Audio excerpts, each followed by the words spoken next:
when we are able to be so vulnerable with ourselves and face it with compassion and not judgment for this, like the betterment of ourselves and the betterment of humanity, it is such a great experience as you walk through it and as you come out the other end.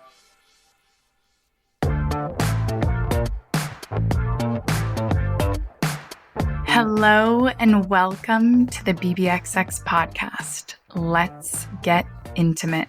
I'm your host, Sasha Laurie, and I'm here to bring you content, conversations, insights, perspectives, and lessons learned that will bring you closer to a deeper appreciation for and relationship with yourself. I'm here to bring you conversations about sexuality, self-awareness, self-development, relationships, intimacy, exploration that will guide you on your journey to deeper self-understanding. Our close relationships account for 70% of our happiness and 90% of our well-being. So better relationships really does mean a better life. I'm so happy to have you here with me. And as always, I'm right here next to you along for the ride on this wild, crazy, beautiful journey. Dr. Jen Blossom helps high achievers break free from the relentless internal pressures that trap us so that we can mentally feel and perform at our highest level without having to sacrifice ourselves. Some of us, along the way to great achievements and success and striving for what's next, may come to realize that we've done it at the sacrifice of ourselves, our health, our joy, family, freedom, or our sanity altogether. Today, we talk about how to move from mental stress to mental strength, how we might confound those and what the important difference is between them, ways to protect and enhance our energy, and how becoming more aware of the sensory environment around us can be a helpful, actionable advice in order to help us do so.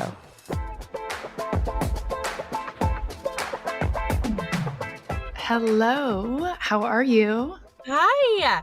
Good morning. Thank you so much for having me on today. Doing so great in the car studio. I love it. I love your studio. It's honestly, the light looks great. The sound is great. So I'm totally here for it. And it You know makes it what? more fun and creative. I've never seen a car studio before. This is only my second time doing this. And it's one of those things where it's like, you know what? When we're committed, whatever life throws away, we just show up and get it done. So we got to pack the camera, pack the lights, pack the headphones, and here we are. Lights, camera, action. Here we are. I love that the dedication, and it feels completely appropriate. And I'm sure extremely relatable for a lot of people. Like, I'm going to make it happen. I don't know how and where, but I'm here, I'm committed, and I'm going to get creative. So wonderful.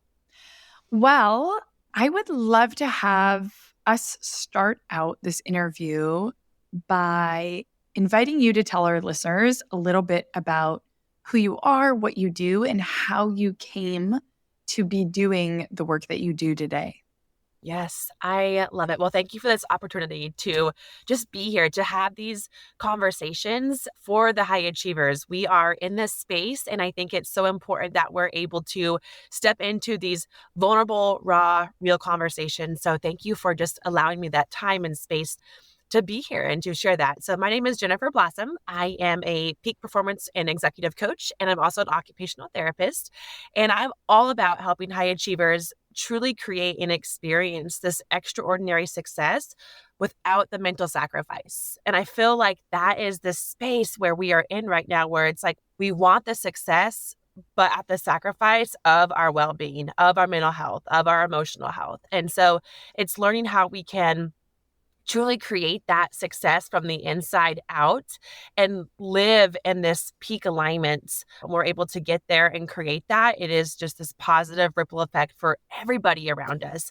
So that is the long-winded version of what I do. A lot of this training came out of my own experience of being a successful individual, right? Like you look the part, you dress the part, you have all the things, the house, the cars, the family, the money, and you're silently suffering on the inside. And so that was my story, was this grind of getting through grad school, getting my doctorate, opening a private practice and opening an online coaching practice and all these really great things that were exciting. And from the outside, they looked super successful, and by all means they were, but I was breaking on the inside. And so my story is I struggled a lot with anxiety attacks, panic attacks, and really to the point where it was crippling me. And I was afraid of living. I was afraid of dying during childbirth. I was afraid of heart attacks and strokes and cancers and crashing into planes and crashing in the cars. It was just this catastrophic way of living while I was going about like building businesses and having babies and all of these things. And I had this one day, we actually had moved to Washington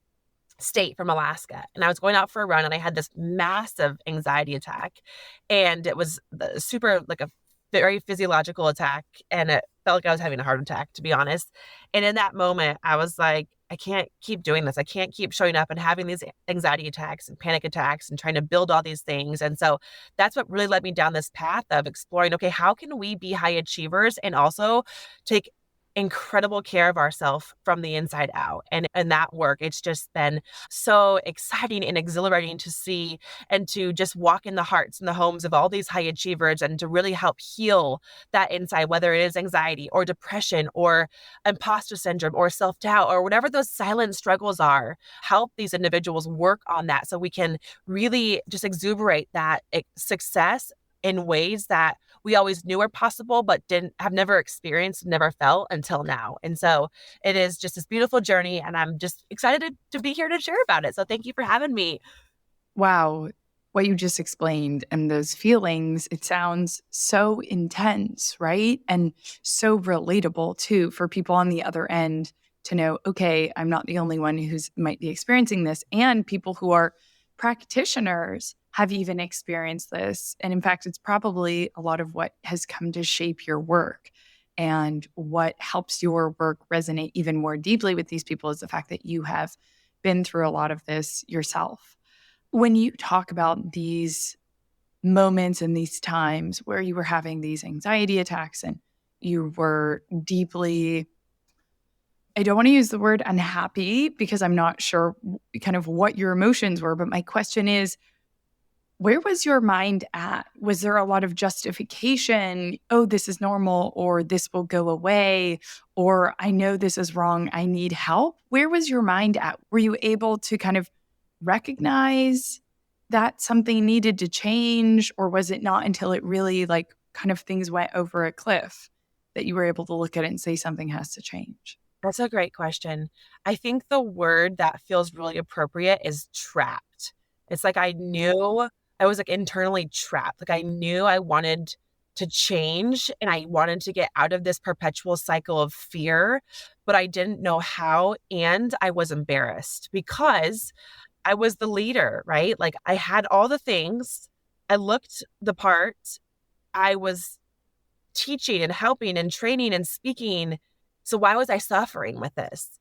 And so that created this like internal battle or internal conundrum of like, how do I get the help when that could be weakness, when that could be seen as, oh, you're a fraud, when actually like it has become my superpower and this sense of vulnerability that has allowed me, like you said, to connect so much deeper with other people because I'm able to empathize and feel it because I've been there. And that level of humanity has been the greatest blessing and the greatest gift.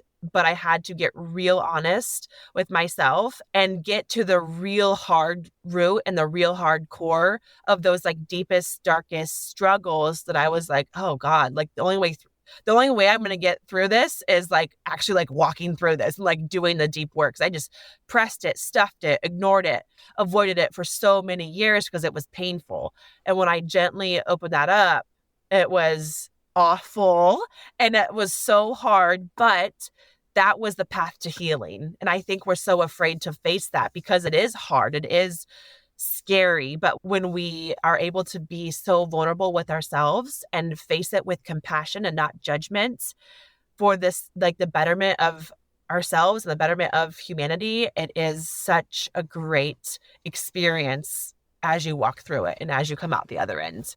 Yeah. And it's so interesting because that fear of judgment, which I'm sure a lot of people have, and particularly in an instance where you might think to yourself, oh, I'm on a pedestal. People look to me to be perfect or to have already overcome these things or to give them advice. But when we're able to make that perspective shift and think, oh, actually, this isn't a weakness, this is a superpower. Or as when we put ourselves in the shoes of somebody who's looking for help and recognize that actually we probably want to work with people who have been through what we're going through firsthand. Because yes, they might be able to have the same objective knowledge and expertise, but on that level of empathy and true ability to see and hear and feel and be in our shoes, you can't have that unless that person has been where you are. And in this case, now you have. And so that actually does make you not less qualified to help people, but even more able to do so. For sure. Yeah, it's like you have the book smarts and like the street cred, right? Like you understand like the science Yeah. behind it and like the education behind it, but nothing can prepare Oh, yeah. you than actually like walking through it. And I would take that time and time again versus sitting in a classroom and reading about it versus like being in the actual field of life and like game of life and experiencing it. As like a more objective metaphor, I recently was talking to somebody who is an OBGYN. And of course, she was helping women have birth for a long time before she had her own children. Mm. And with the birth of her first child, it was actually much more complicated and way more intense than she had ever expected. And she just had this entire perspective shift. And she said she now has, it's not that she didn't have empathy for these women before, but she hadn't been there and been in some of these more extreme and more emotional and chaotic situations. And having been that person on the other end, she said that it totally transformed the way she connects with, understands, and the empathy that she has for the women that she's helping give birth now. Yeah. It's like, yeah, you can help and be a great doctor, a great OB/GYN, but inevitably, if you've literally been there with a child coming out of you, like you're going to have a different way of relating Yes. that Yeah. cannot be replicated otherwise. Like, Right. good luck watching videos and like really knowing what it's like. Right. Nothing quite like experiencing it to have that Yeah. connection. Yeah. So, in terms of when you were in these places and where your mind was at, so you mentioned that fear or kind of almost shame or embarrassment was part of it. What do you see? Because it sounds like in that case, it almost wasn't the awareness that was stopping you, but these other things, the fear of judgment. So, my question would be two-part. One, how can people recognize that this might be them and recognize it sooner, right? Not have to hit that wall. And then two, what are the things that keep people from getting help? How often is it that awareness versus what are the other most common things? And how can we break down some of those to help people kind of dissolve them or see that perspective shift and see that those actually shouldn't be things that we should be letting us stop us from getting to the other side? Right.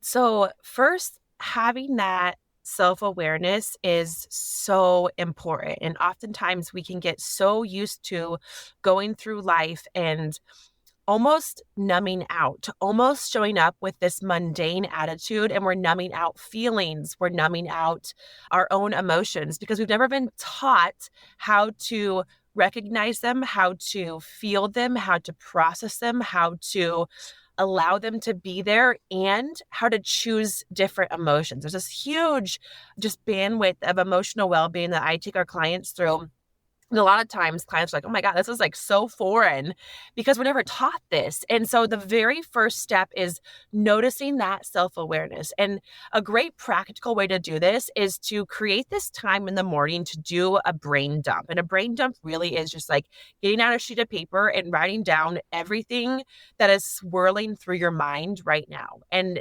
from there, you're able to kind of pinpoint if there's any thoughts or any situational things that you feel stuck on or hung up on, or just something feels out of alignment. And from there, we're able to pinpoint that sticky area and start to ask ourselves why and dive deeper into that core of why we're feeling this way and getting to the root of that.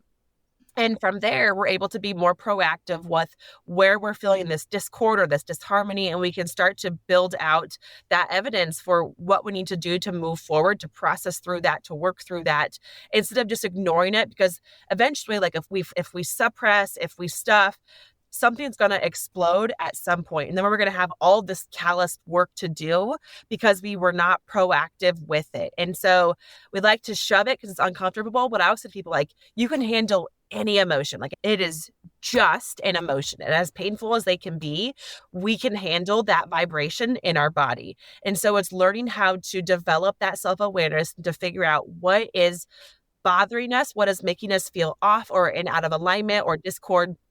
And then that second part of your question is figuring out what are my next steps from here? And that's where it can feel really overwhelming because we can only do so much by ourselves, especially if we don't have these tools. And then so that's why it's really important to invest in either a coach, a mentor, a therapist, a counselor, a mastermind, a court, like any of these tools. There's so many options to choose from, right? And so we can get really, I guess, quick to look for those external solutions, but the answers are within here. But sometimes we need that guide to help us see a different perspective, or that guide to help us kind of piece together some thoughts or some different ways of thinking. So it's learning what you need in this moment, like what kind of support you need in this moment to help you find those answers from within. And so it's looking at that next step and taking that next step forward. Because if we don't change, if we don't challenge our mind to think differently, to expand, to grow, to evolve, to shift in perspective, we're going to keep staying in that same perpetual cycle over and over again. And those feelings are going to build and callous and harden over time. And we're going to have more of a mental mess to clean up down the road. And so it's learning how to ask yourself and really trust that inner wisdom of what kind of support do I need right now?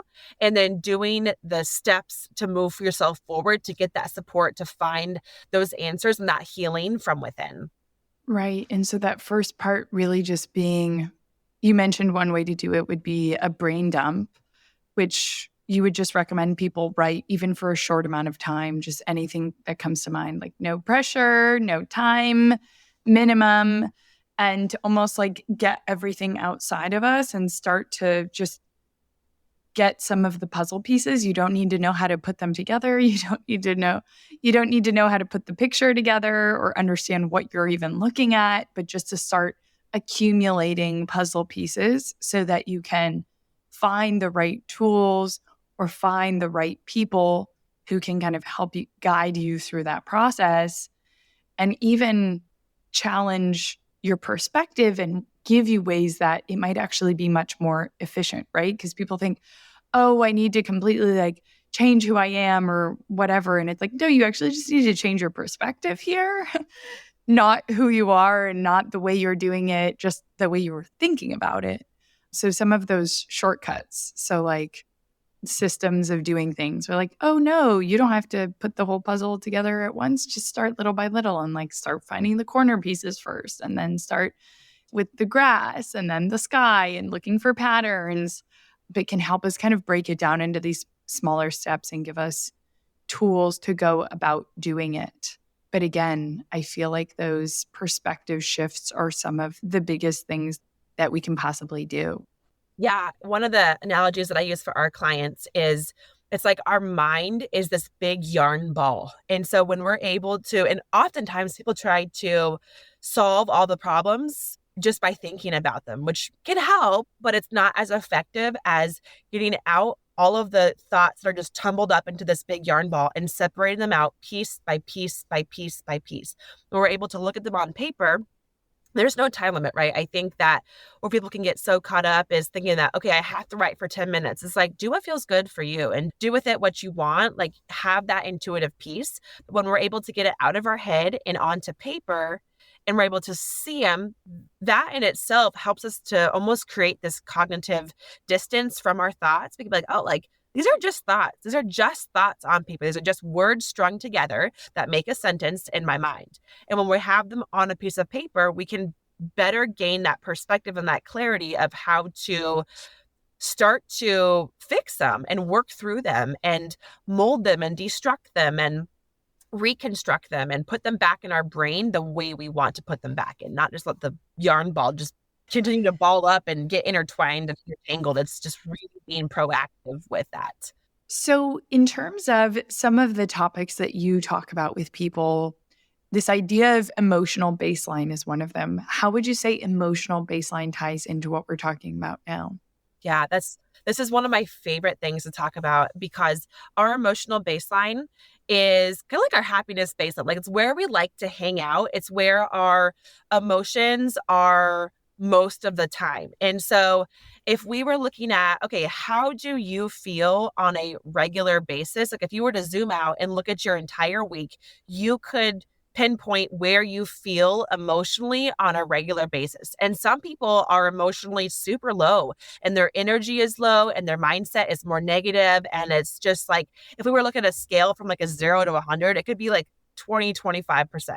Some people who show up and do the work, not in this toxic positivity where I'm going to show up and be super happy and I'm going to forget and stuff all the negative things. It's not a toxic positivity sense. It's, I'm showing up, I'm doing the work, I'm processing through my emotions.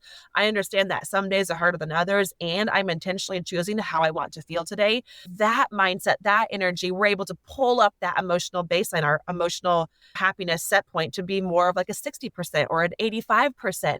And so that a baseline is where we hang out and where we live emotionally on a day by day basis. And we know that with that set point, some days are higher than others, some days are lower than others, but we know that we like to rest and reside right on that area.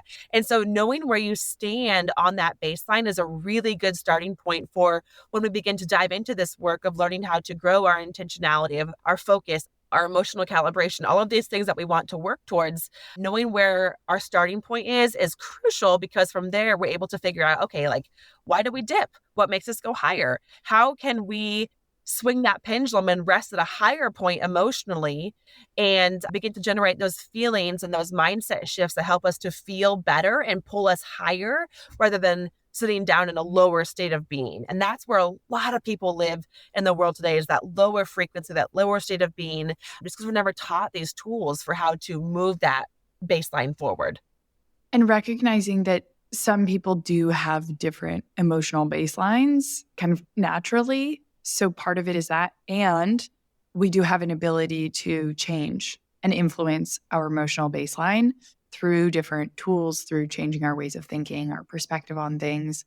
And so what I think is interesting, while somebody might be naturally, with the same amount of effort or even less effort, naturally higher than somebody else, there's also the part where considering and looking at those patterns and saying, okay, where am I? What is my emotional baseline at now? And even just looking at it, it might be very different than what you would like it to be. And so not even comparing necessarily to other people, but comparing to where you want to be, right? Maybe you do the exercise and recognize, okay, I'm at a 2 or a 3, and I want to be and believe that I can be. Yes, maybe I'm not going to be an 8 or a 9. And there are some people who are up at those levels, and also people who might be toxically positive up at those levels. But saying, but heck, I believe and know I can be a 5 or a 6. So what is it going to require for me to get there? And I think that can be really powerful, of taking the ownership and saying, okay, I know I want, can, and believe I will be at X number if I do the work. Yes. And that's the key. If I do the work. And especially when we start this journey, it's going to be harder. It's going to be stickier, because essentially, like, you are holding space in your brain for two different pathways, right? Like our first pathway is what those behavioral habits. It's what you're so conditioned to feel, to think, to believe. And when you start to step into this world of, and I want to tap into that neuroplasticity. The neuroplasticity is your brain's ability to rewire itself through intentional thought, through intentional effort. And it takes effort because those pathways of your thoughts right now, your feelings right now, it is your brain's go-to. It is your brain's natural way of thinking and feeling. And you've gotten so good at thinking those thoughts and feeling all those feels that when you're like, yeah, and I want to start feeling this way now, it's going to take effort for you to be able to rewire and reconstruct that brain. And it's worth it. And it won't always feel as hard and as heavy in the beginning because right now you're carving in those new neural pathways. It's like those new pathways in the Grand Canyon, right? And so we have to be able to know that it's going to take more cognitive energy and cognitive resources and be willing to do the work because it's worth it. And so being able to fight for that for yourself every single day because you're worth it, and the ability to create that internal energy and happiness and peace that you want is on the other side of doing your work. Yeah. And it's definitely not easy. And like you said, it takes time because you're creating these new pathways, but you're also trying to get rid of old pathways. So I did a course last year on the neuroscience of chronic pain, but it turns out that all pain originates in your brain, whether it's physical pain or emotional pain. They're pretty much the same thing, the way your brain processes it. So it's also deeply tied with like trauma, emotional stress, anxiety, particularly if these problems are chronic. They're basically very similar overall, if not the same. And there's this TED Talk that I am obsessed with by this Australian kind of pain doctor, neuroscientist. And he talks about how a lot of what it is your brain has developed these pathways that at one point probably were productive and served to protect you in some way, but they've become maladaptive and they've gone too far. And so now these habits or reactions or stressors are being over agitated and are overcompensating and going to the point again where they are no longer serving you. In fact, they're hurting or harming you because all the alerts are going on when they're not necessary. I'll just give the example that he does. He talks about how this one time he was walking through the bush in Australia and something kind of brushed up against his hip and brushed up against his leg. And he stopped and he goes through this really funny sequence where he's like, oh, brain talks to this part, to this part. Okay, what happened? Are there any stressors? Have I ever been here before? Is this familiar? Have I ever been in a similar situation? Have I ever been harmed? And he goes, okay, well, as the brain talking to itself, I grew up in the bush. I used to walk through here all the time. There are often branches that brush up against my leg. Okay, no pain registered, no threat registered. Keep going. A few minutes later, shortly after, he almost died because he had been bitten by a brown snake. And so what happened is that his brain had failed to protect him. And he almost could have died as a result. So months later, he's walking through the bush, just walking through a similar situation. Something brushes up against his leg, and he collapses onto the ground, writhing in pain and anguish, screaming, paralyzed by the pain. Eventually, he comes to realize that he had merely brushed up against a branch while he was walking, but his brain was so determined not to fail like it had last time. So it became so much more hypersensitized because it said, I will not fail you again. I will not almost let you die again. So now, anytime there's any basic threat, I'm going to turn the alert as high up as possible. So you are paralyzed and you're screaming and they can't be ignored. And so he talks about these brains and our pathways. Eventually, when we have these recurring things we're exposed to or recurring habits or thought patterns, they start off as dirt roads, then they become paved roads, and then they become highways. And it's just this shortcut down the highway to that protection mechanism. But again, most of the time, it's actually no longer effective. And so we have to break down that highway and put up blockers and detours and reroute things. But that takes a really long time to do.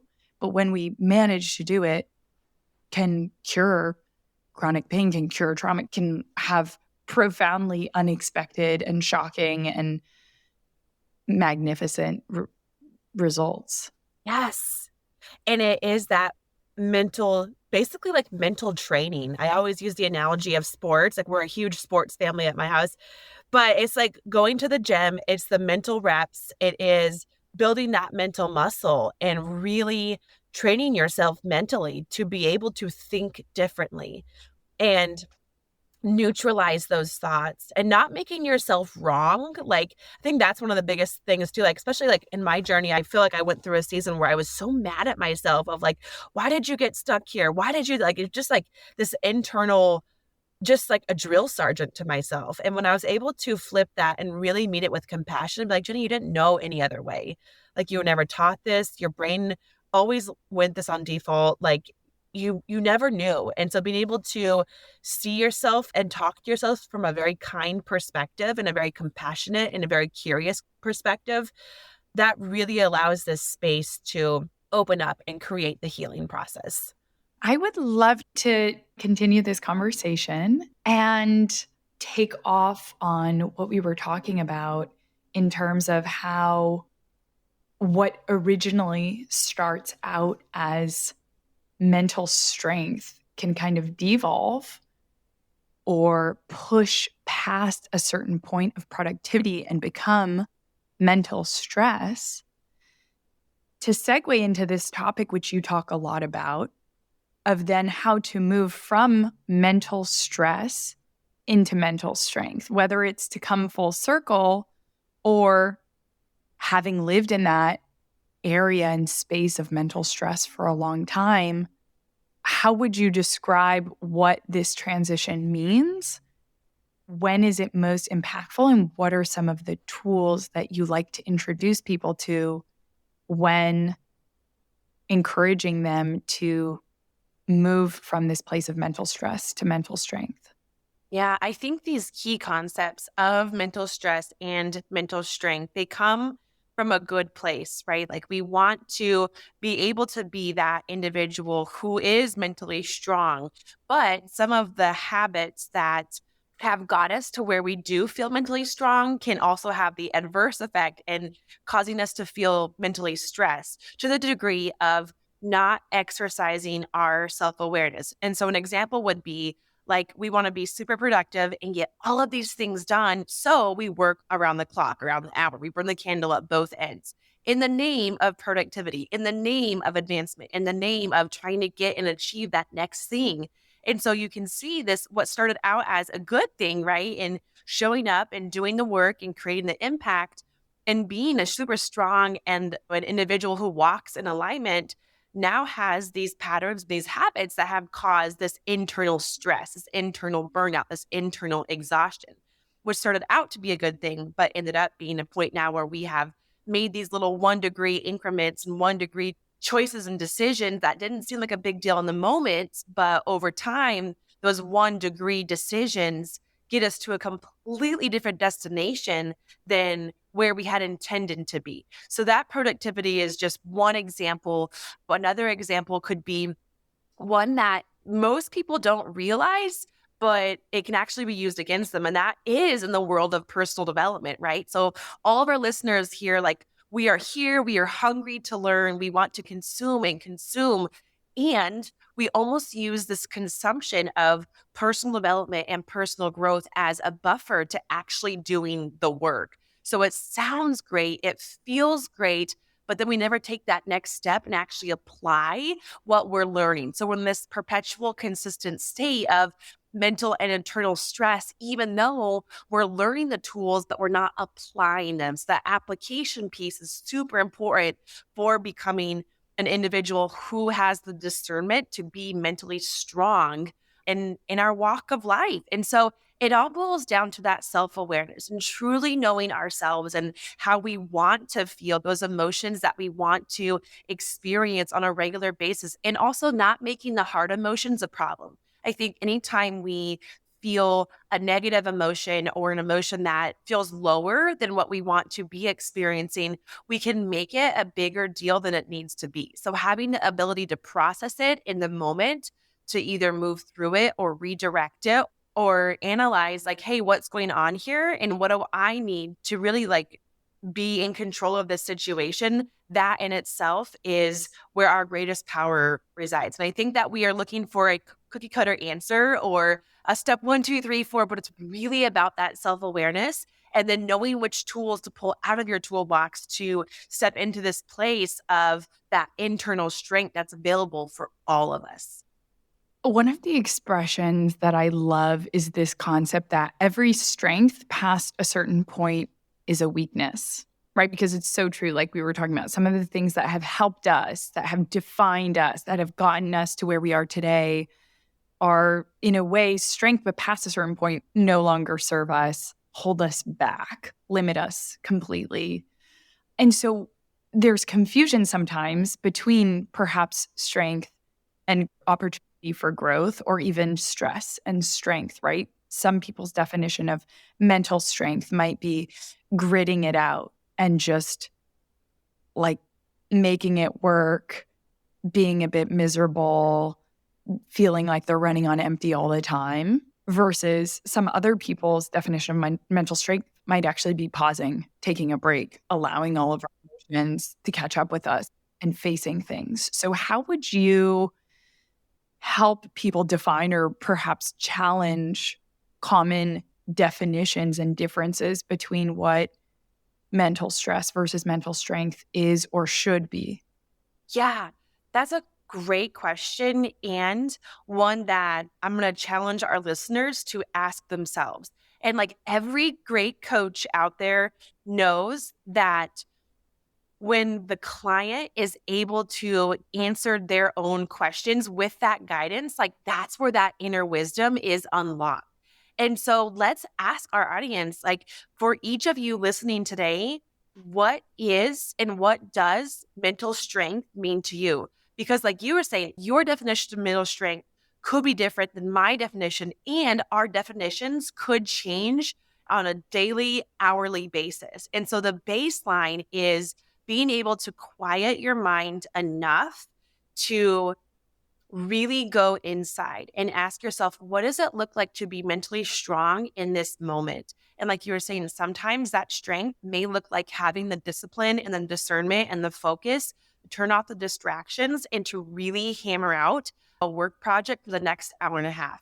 And then it might look like being mentally strong and then, the 2 hours later to turn your mind off and to fully pour back into yourself mentally, emotionally, spiritually, going for a walk outside, playing with your kids, taking a sauna, like whatever it is that you need in that moment. So it's being able to ebb and flow what your focus and your intentions and your drive is for that day, and being able to flow in and out of what you're doing, what you need to get done, and what your soul is craving, and having that discernment and that awareness. And like I was saying, like really ebb and flowing through that is where we're going to catch this mental strength and this mental stride. Right. So, what I'm hearing is a big part of mental strength is knowing and accepting that what you're going to need and crave is going to be different on different days, and even what will serve you or won't serve you. And so, having the agility, the adaptability to read into the different circumstances and use logic, but also this intuition, and not constantly live in force or constantly live in flow, but actually be able to do what will serve you best, whether sometimes that's living in kind of buckling down or taking a step back. That mental strength will look different and will feel very different on different days. And of course, for different people. One thing I love is this idea that everybody's 100% is different. So not only is somebody's 100% going to look completely different than another person, whether you think of like an extrovert or an introvert, right? Somebody who's an introvert going to a party, going out, they might be really using up 100% of what they have in the tank, versus for the extrovert, it might be this like effortless whatever, or even weightlifting, right? An Olympic weightlifter might be exerting 20% and they're still going to be able to lift more than any other normal person exerting 150%, right? So everybody's 100% is different. And on any given day, our own 100% looks different. So it's not that, oh, I'm operating at 50% today, I'm slacking off. No, your 100% just looks and feels really different today. And not selling ourselves short and allowing ourselves to tell those stories that don't serve us, but recognizing, no, today, this is my 100%. This is what I have. This is what mental strength is today, and not selling ourselves short. Yeah. And I think that's the gap that we're seeing.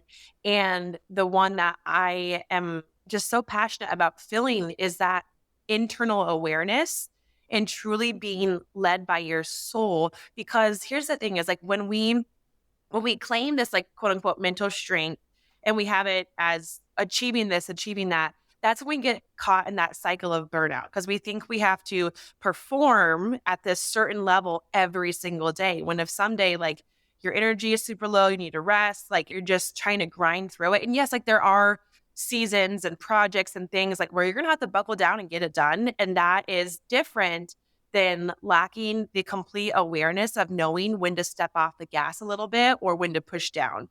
And so it is like just having that true connection with your soul and knowing what you need and providing that for yourself and doing so unapologetically.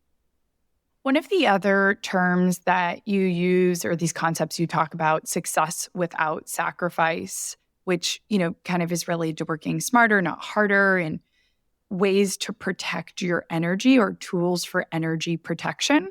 One of the things that I love talking to my clients about is, okay, yes, what is the financial ROI or the time ROI on things? But challenging people to start thinking about everything as what is the energetic ROI? Because that probably is at the root and is going to create, as a result, positive consequences across those other areas of ROI. But really focusing in on energetically, what is the ROI? Because if all of these things are completely sucking the energy out of you, then it's actually probably keeping you from higher ROI on your time or higher ROI financially. What would you suggest, or what are some of your favorite tools or frameworks for thinking about protecting and kind of optimizing our energy? Yeah, this is one of my favorite topics because I feel like it can be such a novel concept because we're so used to the practical to-do list and this and that, but we cannot give what we don't have.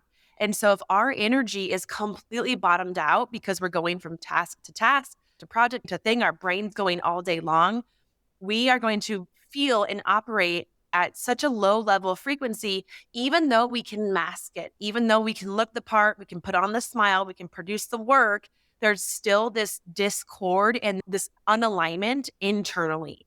And so that's where like the work of energetics is so powerful and so important. And I feel like also people are looking for this crazy new answer when in reality, it's all getting back to the basics. It's like, oh my gosh, like this is like Old Faithful 101. And not many people are practicing this. And so there's lots of different tools and strategies that we can implement on a daily basis. But again, it is what works for you. And so the first thing is making sure that you are preparing your mind for success and you define that success for any given day. I've asked before my clients come in, it's like, okay, what are you guys doing in the morning? And more frequent than not, the majority are just waking up and getting right after their day without any kind of mental preparation. And so having that intention setting first, working through all of your stuff in your mind and your heart before your day even starts, and then setting your day up with intention. How do I want to show up today? Who do I want to show up as today? How can I experience more joy today, more purpose, more drive? All of these things, asking ourselves better questions so we can get better results. We start our morning off with intention first. And then we look at the basic principles, right? Like nutrition, the sleep, the hydration. And it's like, we know these things, but are you applying them, right? Like, are you protecting your sleep or are you watching Netflix until midnight? Are you on your phone? Are you grabbing your phone first thing in the morning? So really doing an executive audit over your basic health habits and looking at how you can step it up every single day and really honoring that about yourself.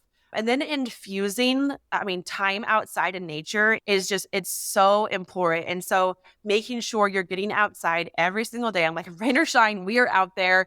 Even if it's for 10 minutes, there is such a humane connection with nature that I think is such a lost art these days. And so I always encourage our clients, like, get outside, make sure you are just in the creation of all the goodness around us. And then lastly, it's like, okay, we know start our morning off well, really audit our basic habits, get out in nature. This one is one of my favorite ones to unpack because people are like, oh, we can do this. And it spurred, I was on a girls' trip to Hawaii and I saw this really cool book in the Seattle airport. It was super cute. It was called The Fun Habit. And I was like, oh my gosh, this cover is so cute. It's bright. And I want to learn more about the fun habits. I feel like when became an adult, whatever we're classified as an adult, I still feel like I'm a child, whatever. But anyways, I was like, we just stopped having fun. Like we became so serious and so stressed. And I want to have more freaking fun in my life. And so I was reading this book and it really ignited this new habit of fun and experiences and adventure that my soul was craving and I didn't even realize it. And so I have been practicing this new muscle of creating more fun moments every single day and intentionally planning them for any given month, whether it's a local travel to the beach or a new book or going to this or just little thing like sauna, just things that I don't do on a regular basis to have more fun, to actually like belly laugh and engage and really do things that give you that happiness advantage in your own life. That fills you up and fills up that energy like there's no tomorrow. So I would say those things really take and choose what you want. But if you can apply these basic principles, it's really going to help bring that energy up. Yeah, I think, well, just going off of that last one that you mentioned of how to incorporate more fun or even play into our lives, this is something I've been talking about a lot lately to some of my friends.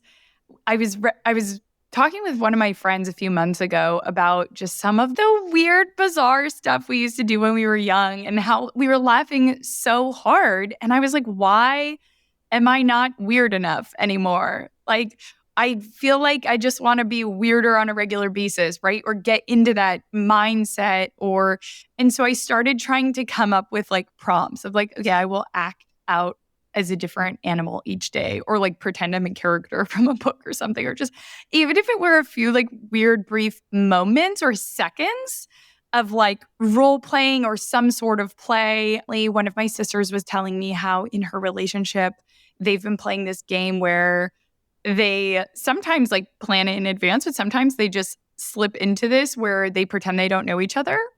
And so like they met at a bar once and had this entire interaction and like people at the bar were a part of it and the bartenders, right? Like not knowing that they actually knew each other and were dating. And so all kinds of just like weird shit we Yeah. should do more frequently. And I think that when we were kids, it came so naturally.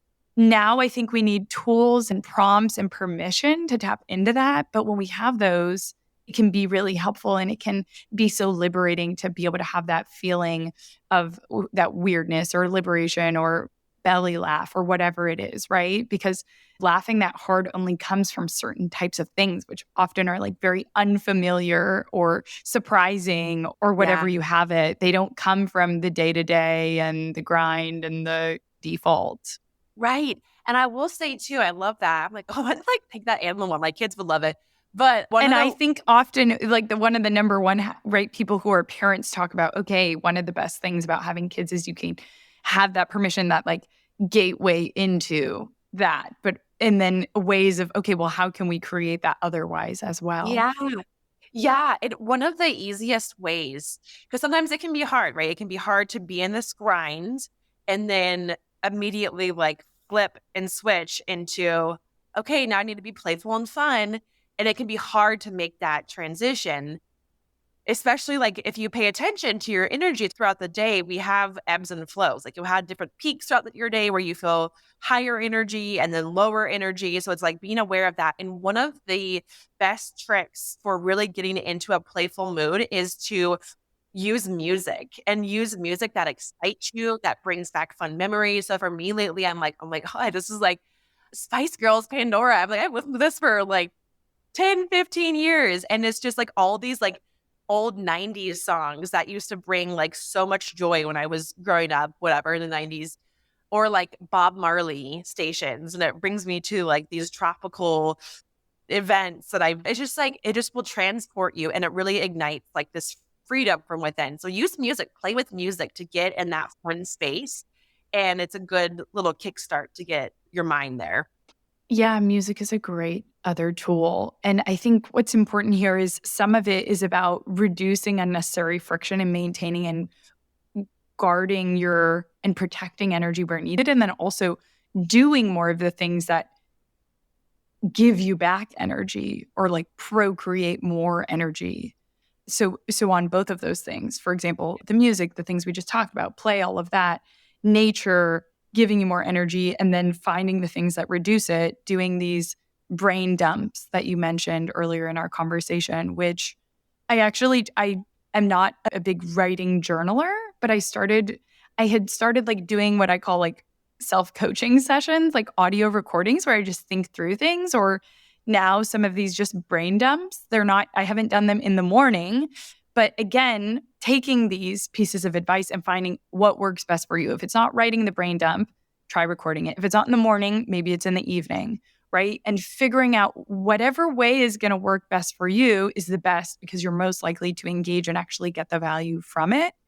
So that being an example on the other side of things to reduce the energy depletion, we talked about cell phones in the mornings. And one of the things I always talk about with people is if you pick up your cell phone first thing in the morning, it's one thing maybe if you're turning off an alarm or putting on music or responding to a message from a family member. But if you're going on social media, you are relinquishing your own opportunity to start your day on your own terms. It is now up to the whim of whatever shows up in your feed, be it perhaps something really positive and inspiring or something really triggering or upsetting or annoying or distracting. You are passing over that permission and that power to define how your day begins and giving it up to the whims of social media. And so being more cognizant about those sorts of things and even those tiny changes in timing of maybe just getting up and doing one thing before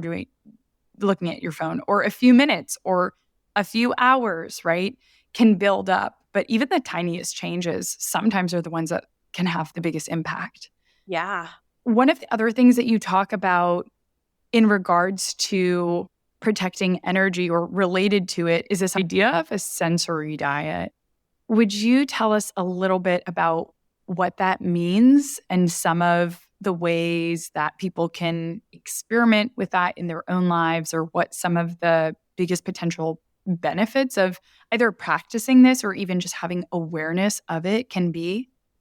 Yeah, this is a term that I use frequently with a lot of the kids that I help in our practice. And essentially, it's looking at the different sensory systems that are comprised in our nervous system. So, a few of those are like the vestibular system, proprioceptive system, visual, auditory, taste. So it's looking at when we step out and into the world, we have all of this sensory input coming in from all these different angles. So knowing where our body is in space, what we're seeing, what we're hearing, what we're smelling, what we're tasting, what we're feeling. And a lot of times our nervous system can be so almost like hijacked, like operating at such a heightened level that we feel like sensory overload. And so a great example is like if you're in a car trying to find somewhere and like the music's really loud and you're lost and you are looking for this certain road, you like turn off the music and like that's That's gonna a help perfect you. Yes, example. right? Yes. Like it's gonna help you find, but that's like you automatically doing like a sensory strategy because there's too much sensory input. So when you take away that music or that radio, that is like your auditory system like shutting off, tuning out so you can focus more on whatever the road. So that's a great example of using like a sensory skill to be more focused in the moment. So I'll say, like, share an example for me, because it's like a very customized diet that we build out for high achievers. So for me, like, I can get very overwhelmed, like when my kids are on me all day, when I'm working and blah blah blah, doing all the things, and then when I come home, my husband's like rubbing like my shoulders, and I'm like, like, do not touch me right now. I just need a moment, like a space break. Like, please don't touch. Like, if the music's on, if there's bright lights, I don't want to be touched. I don't want the music on, and I want the lights off. And so it's all these things where it's like we're able to apply these calming sensory strategies to help us just totally regulate in the moment. And so there's a lot of different sensory approaches that we can use and implement throughout our day, even things like swinging, deep belly breathing, windmills, chewing gum to help focus, sucking through a straw, cold water through a straw or a smoothie through a straw, paying attention to how much noise is coming in at you. So whether you need to have noise canceling headphones or calm, quiet music, dim lighting, a relaxing candle, a heavy weighted blanket, something tactile like Therapy or dough to squeeze just to help, like a little stress ball release. All of these things can help. This is just a brief example with our regulation, with regulating our nervous system, with giving it different sensory inputs or turning down certain sensory inputs or bringing up other sensory inputs to help with that overall homeostasis, that overall regulation, which is what we need more of as high achievers. So that's this one little sensory, I guess, feedback or sensory insight to take a few tips and apply them to our days to help with that regulation. I love that example of being in the car and needing to turn off the music. So true. It's such a like cliche moment, right? Of whether it's ourselves we're thinking of or a parent, or it's so easy to picture it and kind of understand it immediately. Just yesterday, I was trying to do some deep focus work and I tried putting on some music for deep focus, and then it was too much, and then even calmer. And then eventually I shortly after was like, nope, music's not doing it. I literally need silence. So figuring out how your bandwidth works. And again, like we were talking about with energy, there are certain things that maybe stretch that bandwidth or certain things that maybe help it recover. So not only is being more aware of the sensory going to help understand why your mood is a certain way, but also reshaping the sensory environment around you can also help reshape your mood. And so being able to use that and leverage it, kind of take that awareness and then leverage it for your own benefit. Well, I would love to explore that even more at some point and maybe see if you have any worksheets or tools where people can kind of design their own or understand what their current sensory diet is and maybe play around with how to redesign it. I know that we are out of time and we could continue talking for much longer, but I'm glad that we had these bite-sized moments to connect. And thank you so much for sharing all of this with us. And I look forward to continuing the conversation. Yay. Likewise. Thank you for having me. Thank you so much to each and every one of you for tuning in to listen to our show. If you like what you learned and you know someone who might also like listening, please do share this podcast. You can also feel free to reach out to us anytime if you'd like to submit questions, requests for experts to have on the show, or if you'd like to share your positive feedback or constructive criticism. We'd love to hear what you think. It's the only way we can learn and grow along with you. Be sure to check out our website, follow us on Instagram at bbxx.world, and subscribe to the book club newsletter, where we send out even more resources to help you dive even deeper to the topics that we bring to you on the show.